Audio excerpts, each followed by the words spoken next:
Certainly from a public sector perspective, and certainly in the social housing world, where some of those problems have played out, I think there's a really important need for registered providers and actually for the HCA and the GLA, who are part funding some of these schemes, to have the qualitative elements firmly at the top of their agenda, particularly when scoring. So when you're looking at procuring works, when you're looking at frameworking or evaluating bids, it shouldn't just be about cost. And I think that all too often, many of the problems that play out around quality in housing is driven by fixation around CapEx. We need to be thinking more about the qualitative aspects. We need to be thinking about whole life cost, which again leads to quality, because many of the quality issues don't come up until a home is in occupation. So I think it's really about a balanced scorecard approach to how clients are commissioning their work. And I think intelligent clients understand the quality issues. I think, unfortunately, the house builder model, the private for sale house builder model, hasn't always been amenable to driving quality, because many house builders are looking to build, sell, exit without one eye on actually the quality of what they're delivering, particularly as a built asset in use. But I think some of the poor publicity that's arisen over the last 6 or 8 weeks may well change that. So at a macro level, just looking at geography, I think we've got to recognise homes need to be built where people want to live, just before we get onto the individual circumstances of each site. So that ultimately means that we need to be aligning more homes to where centres of employment are.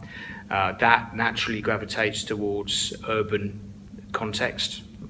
There's been lots of debate, and obviously it's been prevalent in the last couple of weeks since the housing white paper has been launched, and there's been a lot of pushback around opening up the green belt to development. I personally don't think that's necessary, and I think the housing minister has also reaffirmed that we've got enough land that already exists if we use it more efficiently. So I think there's definitely opportunities around urban regeneration. For me, priority is on existing urban areas, efficient use of land, not having to spread out, and it actually aligns to where people want to live, because it's linked to where they work as well. I think that is changing. I think, again, there's a generational shift. As people are more aware of the sustainability issues and the green agenda, I think people are becoming more and more cognizant of actually what are the green credentials of new housing, certainly, and it brings on the question then as to what you need to do about existing stock, because the bulk of our housing stock certainly is existing, it's not new. So it needs a bit of policy stability to enable the quality of the existing stock to be addressed, and that's a combination of actually going in and perhaps doing enhancements, but also, as you say, how consumers use that building.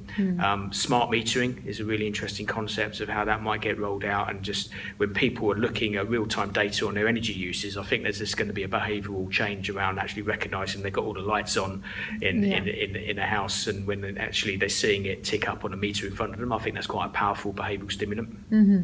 It comes back to the quality debate and how clients value what they're commissioning. So what are the drivers behind commissioning housing? So private developer clients historically have always had a primary focus on making money. I think the more progressive private clients have actually also recognised it's not just about making money, it's quality and it's legacy. And I think you'll see that slowly shifting towards that for all the reasons I've already highlighted around poor quality developments becoming a reputational risk for many developers. I think people are looking at that thinking we've got to do a good job here. And I think for their own brand protection as well, and to avoid any issues, it just makes good business sense. So I think clients have got a massive role to play in commissioning the right things and driving innovation. I think innovation for me also links into what I'm very passionate about, which is pre-manufacturing. So taking the whole process of design away from a very traditional model to one that's driven by innovation, it's driven by factory-based working or hybrid models.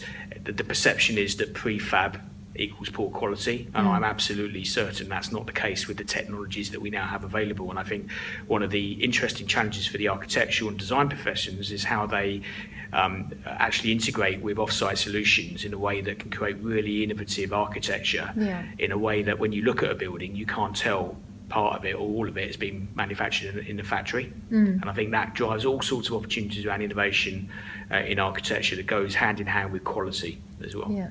My view on the housing white paper is it's solid. There's no overnight fix here. There's no one silver bullet. There's a whole host of things that need to be tackled in a concurrent fashion, in an orchestrated fashion, but at the same time. And I think the white paper sets out some clear lines of how the government intends to do that. Certainly from my own perspective, where my focus is on skills and innovation in construction, they've been quite clear around how they're looking to play a role in promoting innovation, promoting new players, understanding there's a skills issue, but not necessarily saying just keep relying on migrant labour, keep relying on traditional labour-intensive working.